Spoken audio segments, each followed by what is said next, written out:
This is Pet Life Radio. Let's talk pets. So why do seagulls live near the sea? Because if they lived near the bay, they'd be bagels. Welcome to Wings and Things, where you'll find real answers to real questions about everything you want to know about pet birds. Care, feeding, bird products, travel, and more. Everything to make your frequent flyer a happy camper. From parrots to parakeets, cockatiels to cockatoos, you'll have a bird's eye view of everything there is to know about your fun, feathered friends. So, spread your wings and get ready to fly on Wings and Things. Welcome to Wings and Things on Pet Life Radio. I'm your host, Barbara Heidenreich from Good Bird Inc., and Robin Shawokas of the Leather Elves has the week off. This week, I got to spend time with Shane Hancock, Vice President of the Parrot Society of Australia. We'll be right back after these messages.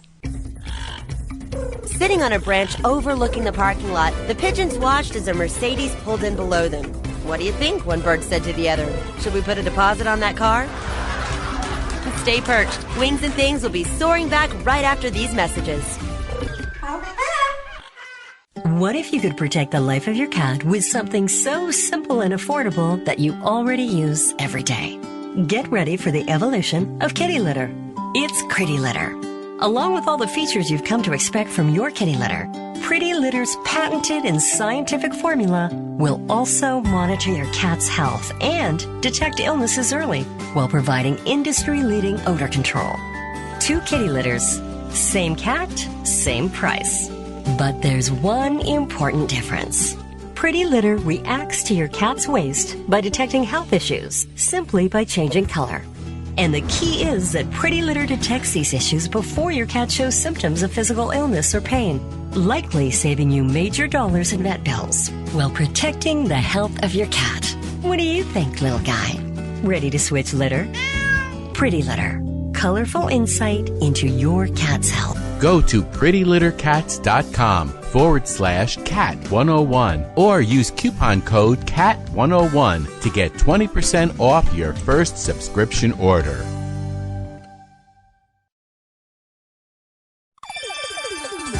Let's Talk Pets on PetLifeRadio.com. A Frenchman walks into a bar with a parrot on his shoulder. The bartender asks, "Where did you get that thing?" The parrot replies, "In France. There are millions of them." Don't have a canary. Wings and Things is back. Welcome back to Wings and Things on Pet Life Radio. Well, I am here with another special guest from Australia. I have Shane Hancock, who is the Vice President of the Parrot Society of Australia, with me today. Would you like to say hello, Shane? G'day, Barbara. I keep forgetting. I'm supposed to say g'day over here, aren't I? Oh, boy. All right, well, tell us a little bit about yourself and your affiliation. Yeah, well, I guess I'm like most aviculturists. I've started at a very young age. I was very fortunate to be introduced to animals from a very young age. And I guess unlike other members of my family, I sort of stood out on my own. I didn't really have the support of other family members with regards to my interest in keeping wildlife and just keeping animals in general. So I've always had a history, and I guess anyone that's known me all my life has known that I've had some sort of affiliation with wildlife.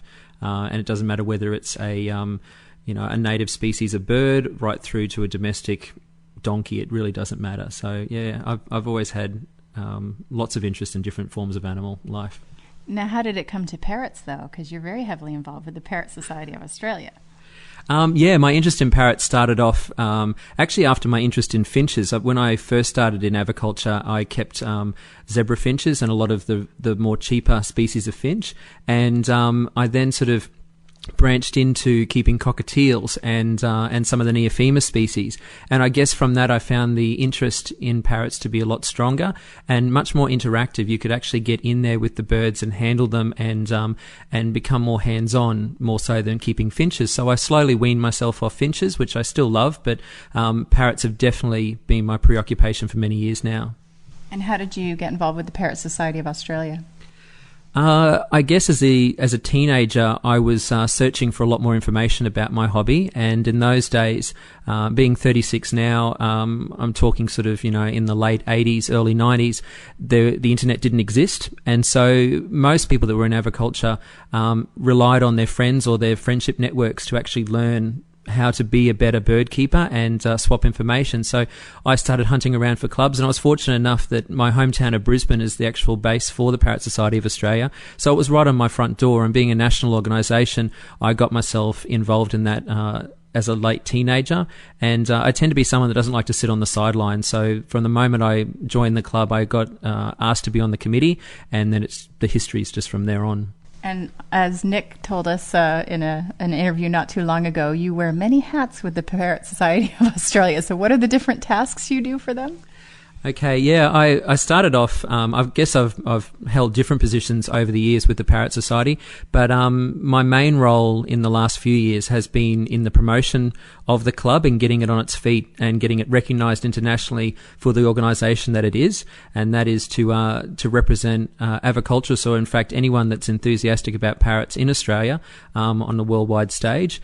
And my most recent role is that I was elected as vice president. So I still maintain a promotion role, but my formal role now is the vice president. And under that portfolio, I manage a whole range of things, from advertising and sponsorship for the club right down to getting hands-on with the magazine and its publication, as well as organising conventions such as the one that you're here in Australia for at the moment, and also the children's publication that I co-write with Nicholas Bishop called Fledglings.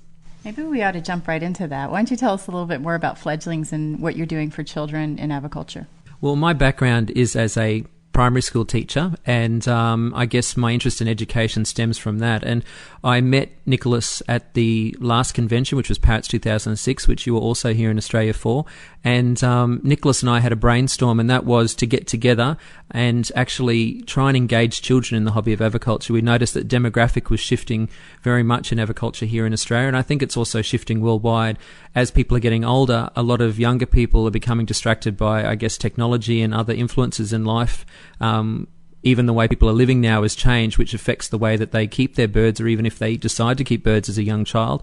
And we decided to try and get some really good quality information out there to kids to try and get them enthusiastic and engaging in our hobby. Yeah, I agree. I'm one of those people that had animals in my life ever since I was young, and I think it really makes a huge difference in your appreciation of wildlife. And even though it may seem a big stretch to go from maybe keeping a pet parrot to conservation, I think it really does help build an appreciation, because you make a connection with that animal, and then you start to care about, oh, you know what, its ancestor or relative is possibly going extinct in the wild, and so there becomes value in it for you to do something about it. Yeah, well, we as we started to write and develop the whole Fledglings concept, we sat down and sort of thought what would be of use to kids and people starting off, because it doesn't necessarily appeal just to children. It's also for the beginner or novice. So it doesn't matter whether you're coming in as an adult or as a child. There's a lot of really good sound information that we put in there, and we try to focus on a species to get them excited about that species. We only have 4 pages that we can actually work on to get that information across. So it's not a lot of space, but we try and give the main points about that species and also go back to basics and give them some solid aviculture advice that both Nicholas and I, coming from the generation that did enjoy having older mentors that we networked with, that passed it on to us. We figured that seems to be missing in today's age with technology and access to the internet, that we wanted to pass some really good solid advice onto the kids. So we have a back to basics section, and then we also have Nicholas's forte, which is all the training side of things and behavior analysis. That is worked into the publication as well. So for the kids, they have not only some really good scientific facts about birds, but they also have some really good avicultural principles and management techniques that they're learning, as well as some behavioural training stuff. And then, of course, just to cap it all off, we've got a fun section as well, which has some interactive downloads off our website, where the kids can go online and pull down colouring activities, and they can enter competitions, and there's word finds and other fun stuff on the back of the issues. I should also mention that you are a school teacher by trade, so you have a lot of experience in this. Yeah. I guess also I'm very fortunate at the moment that I work for the Brisbane School of Distance Education, which is a correspondence school that interacts with children that are geographically isolated, so kids that are on properties, also working children that are involved in, say, the circus industry, or their parents are itinerant workers, etc. And so from that, I am interacting with kids on a digital level every day. My class is actually taught over the internet, so I teach my kids how to read that way. And I sort of know now, after teaching for 15 years, years, and being in the side of teaching that I am at the moment, the sorts of things that can stimulate kids when it comes to print publication. And we're now looking at stepping it one step further into podcasting as well, to try and get into the kids' homes and into their iPods some of the information that they mightn't be able to access in print form. And you're also doing something that I don't think's been done before at a conference. So you've actually put together a program that's specifically targeted for children. Yeah, we are. Nick and I guess when Parrots 2008 came around, I think it was inevitable. Our friendship and the relationship that we've built in writing the Fledglings program, the natural next step was going to be a workshop for kids, and that's never really been done in this country before. And on an international level, I guess it hasn't really been done that often either, because in the past, aviculture has always concentrated on adults and people coming into the hobby in that respect, and the deliberate marketing or targeting towards children to get them aware of what sort of hands-on hobbies are out there hasn't really existed. So we've decided that we would actually have a Fledglings workshop or a hands-on workshop at Parrots 2008. And it's kind of a nice way of also celebrating that Nick and I met each other at Parrots 2006 2 years ago, and we've come a long way. We've published 12 issues of our little supplement that goes out to all our members, and the workshop that we've planned for the kids is designed to be as hands-on as possible. It's broken into 2 sessions. The first session is very much around some hands-on management techniques on aviculture and environmental enrichment practices and those sorts of things. And then the second part of the workshop is actually to do with some hands-on bird stuff. So that's where the kids can actually interact with Nick and myself in learning some of those basic behaviours that are really valuable for kids to know how to do at a practical level with their bird. So if this goes well, will you be doing it again at the next convention? Oh, definitely, yes. It's already received a lot of attention because of what we're doing, and we're hoping that we'll be able to actually do this more and more. So it might even get to the stage where it's actually a standalone product where we actually have a children's workshop that occurs deliberately outside of a big national convention like we're having for Parrots 2008. Excellent. And what is the website for Parrot Society of Australia so people can look for more information? Okay, it's very simple. It's just www.parrotsociety, or one word, .org. org.au. So, of course, anyone that knows anything about websites will know that the AU extension at the end of the website stands for Australia. So if you are trying to remember it, if you're listening to this podcast right now, just think parrotsociety.org.au. Great. Well, let's take a little break and we'll come back and talk a little bit more about aviculture in Australia. We'll be right back after these messages.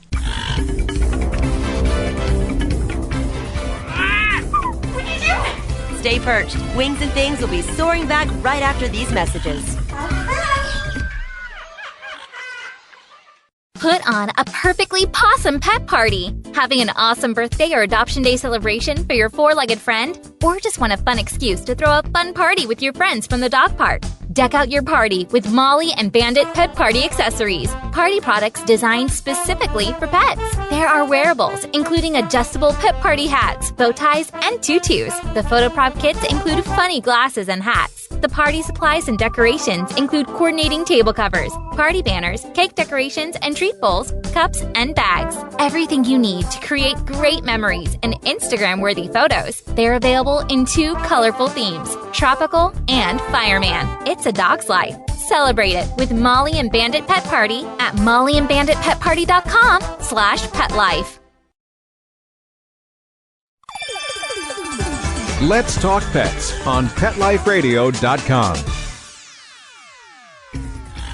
A Frenchman walks into a bar with a parrot on his shoulder. The bartender asks, "Where did you get that thing?" The parrot replies, "In France. There are millions of them." Don't have a canary. Wings and Things is back.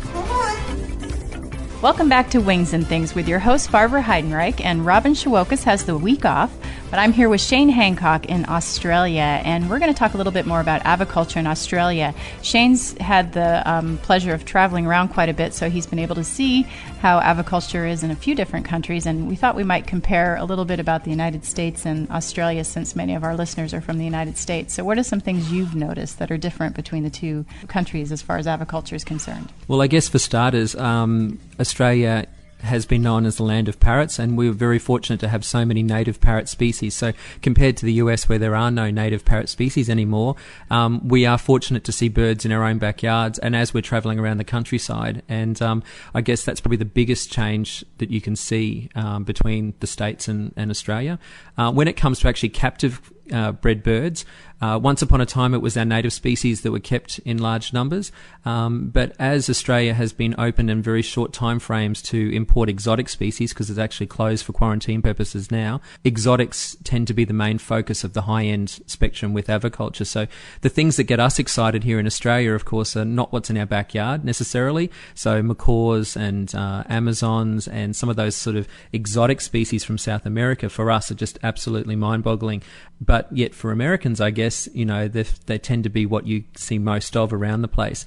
And it's our Australians' native species that tend to get the Americans very excited, for example, black cockatoos. So I guess it's just horses for courses, and it always seems to be greener on the other side of the fence. But once you're actually in that environment, you just make a choice as to what you want to actually keep and get involved with. So for here in Australia, exotics tend to be the one that anyone that's at a very serious level of aviculture tends to get involved with. We talked a little bit about the numbers that go along with those species. So a macaw here in Australia would go for how much money? Okay, we always get asked this question. The current prices here in Australia, just as a comparison, and the prices reflect the availability of the birds here in the country. So because our numbers have come in from a small gene pool and our imports that came in, the numbers aren't very huge. That's where the prices come from. So for example, at the moment, a blue and gold macaw sells for about $7,500 Australian dollars, so that would be just under $7,000 US at the exchange rate at the moment. Scarlet macaws and green-winged macaws at the moment are fetching about $12,000 Australian dollars, so you're looking at between $10,500 to $11,000 US dollars. If you want to look at something like a hyacinth macaw, which is extremely rare here in Australia, and they don't come up for sale very often, but hypothetically they're between $35,000 and $40,000 Australian dollars each. And believe it or not, people will trip over themselves to buy those birds in their collections. With regards to other birds such as African greys, they sell for around about $4,500 Australian dollars. Your Amazon species, I think the cheapest Amazon species you can get is a blue-fronted Amazon, and they start at around $2,500. If you're looking for a black-headed cake, you can expect to part with about $6,500 to $7,000. So it is a huge difference in the pricing structure, and once again, it's got to do with the nature of the birds and their availability here in Australia. What about the native species? What would someone pay for, say, a cockatiel, or would they even pay for a cockatiel? Okay, something for a cockatiel. I remember when I first started getting serious in aviculture, when I started to get money, of course, and working as a late teenager. I remember when white-faced cockatiels mutations suddenly appeared here in Australia. They were fetching nearly $3,500 a bird, and people once again were tripping over themselves to get it. There is a big mutation mentality here in Australia, and mutations attract very big dollars, of course, with the rare mutations as they're slowly entering the marketplace. But for example, a cockatiel now, that same white-faced cockatiel would sell for around about $30 at a pet shop. So the prices do drop, but with our large exotics, I seriously doubt that we'll see macaws coming down to anything less than probably $3,500 to $4,000, and that would be quite a few years away if it happens at all. So with our native species, as a comparison, because it's always something that our American friends always tend to ask us, for example, black cockatoos, you can pick up a red-tailed black cockatoo for a pet for about $1,500 Australian. So, I mean, like I said before, it's all depends where you are in the world as to what things are selling for. But on the flip side of that, you're very lucky that you can keep palm cockatoos in America, whereas here in Australia, where they are native, we're not allowed to keep palm cockatoos. They're one of the very few parrot species that are prohibited to be kept domestically in this country because of their rarity and their endangered rating that they have with CITES, etc. A number of years ago, I helped work on a show at the Perth Zoo in Australia, and we actually went to a wildlife rehabilitation facility to look for parrots to use in our presentation. So that's something that we would never see in the U.S. What happens with those birds typically? Okay, with our native species, there is a very strong wildlife rehabilitation sort of culture here in Australia because we are so rich in wildlife with marsupials and mammals and things like that. And birds, of course, are going to fall into the same category. With with cockatoos, for example, if they come into a wildlife rehabilitation facility, if they can be rehabbed to be able to be independent back in the wild again, then they will go through that process and be released, because of course we've got cockatoos flying all over the place, so it's nothing for us just to release them back into the wild. Unfortunately, if some birds sustain injuries that prohibit them from actually being fully rehabilitated for release, then we need to find a new home for them, and sometimes that could be in the hands of a private owner, or they can actually go through the zoological system as well, depending on the species and what is required. We're very lucky here in Australia that we don't have a big need for parrot rescue facilities. In fact, we've only got one very prominent one here in this country located on the Gold Coast, and that is the Parrot Rescue Centre that has its own website. So for anyone that is very interested in how parrot rescue centres run around the world that might be listening to this show, if they visit that website or just simply Google the Parrot Rescue Centre in Australia, they'll be able to see the sort of facility that we run here, but it's on no scale as some of the larger ones that seem to exist in the States. So we are very fortunate that we have people that don't just dump their birds because they're sick of them. We tend to have recycling of pets here in Australia. So as you know, a cockatoo can last a very long amount of time, sometimes up to 80 to 100 years. They will tend to be inherited or passed down through families, or simply someone will show an interest in keeping that bird as a pet and it will be recycled and go onto a new family. So we're very fortunate that we don't have birds being dumped in large numbers. And I have to ask, what's your favorite parrot species? I guess I'm like most people that are very into something. You tend to not try and have a favourite because there's so many positive things about different species that I enjoy. But I must say that I am very, very partial. If I had to pick a native species, I'm very partial to our cockatoos. I think there's a lot of personality out there with our birds, and I feel very fortunate to live in Australia and see those birds. Of course, the palm cockatoo is probably the most iconic species for me because of its status and its rarity. It also is the logo bird chosen for the Parrot Society of Australia, so it's also got another meaning for me as well. But if I was to pick a group of birds on an international level, I think Amazons tend to intrigue me a lot, and they are an exotic species here in Australia, and I just seem to like them for their personality, their colours and stuff like that. But yeah, if I was picking a native species, it would have to be the cockatoo family.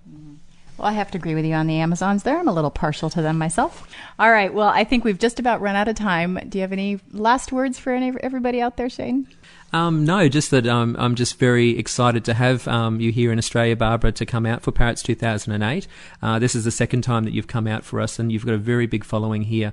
And I just think it's a fantastic opportunity for people in Australia to actually learn more about some of their hands-on enrichment opportunities they can give their parrots in a companion situation, and also from an avicultural sense. And I'm very glad that seems to be a trend that's sweeping the world at the moment. And you'd know from your consultancy that it doesn't matter whether you're in Australia or in Europe or back in your home country, that people are really showing a strong interest in making the lives of their birds a lot more happier and a lot more enriched, and having the skills behind it to do that. So yeah, thank you for coming to Australia. I really appreciate it. Well, thank you for the invitation, and it's people like you and the Parrot Society of Australia that make all that stuff happen and help get the word out to the public. So thanks again for joining us, and we'll be back with some more information about upcoming events. August 7th, I'll be teaching an evening seminar on solving parrot behavior problems in Austin, Texas. That one's hosted by the Gallery of Pets.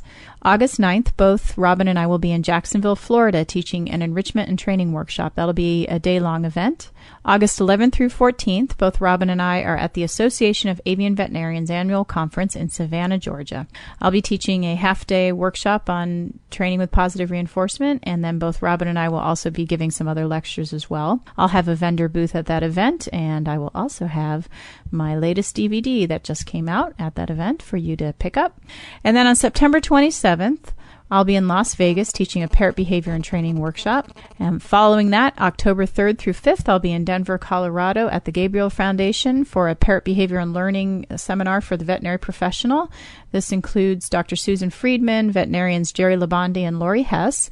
You can find more information at thegabrielfoundation.org. October 11th is the LIPS annual Parrot Expo. That's the Long Island Parrot Society. And Robin Shawokas will be presenting at that event, as well as having a vendor booth. November 1st will be a parrot behavior and training workshop in Shreveport, Louisiana. And I will be presenting that day-long seminar. And that can be found at acbc.net if you need some more information on that one. And then, of course, my favorite is right here in my hometown. Robin and I will be presenting a day-and-a-half seminar on parrot training and enrichment. And November's a a great time to visit Austin. We usually have fabulous weather that time of year, so come on down for that one. It is limited seating. You can sign up for it right now. If you go to goodbirdinc.com, you'll see it right there on the home page. And then mark your calendars for next year, May 29th through 31st. It's the Best Parrot Conference, Behavior, Enrichment, Science, and Training, and that'll be in Edison, New Jersey. The website is bestparrotconference.com. Now, since we had Shane here from the Parrot Society of Australia, we certainly want you to visit his website or the Society's website. It's parrotsociety.org.au. And when you get there, be sure to click on Fledglings, because that will take you to the page where you can download all the free fledgling newsletters that Nick and Shane have put together. They're absolutely fabulous and perfect for anybody, a young person looking to get into aviculture or already into it, and they'll find lots of good information there.